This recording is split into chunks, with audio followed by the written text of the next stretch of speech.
If you build interactive apps, you know that WebSockets can be a headache. While hosting your own solution takes time and maintenance, paying for massive providers can get incredibly expensive as you scale. So here's the thing, Notasocket solves the problem. It is a simple WebSocket platform. It is a direct replacement for Pusher or Laravel Reverb. The switching effort is close to zero. You basically change your environment variables and you're done.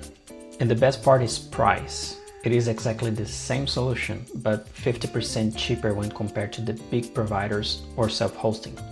And we believe in clarity and simplicity. In Notasocket, there are no hidden fees, no enterprise calls to sit through. It is just a reliable infrastructure for your applications.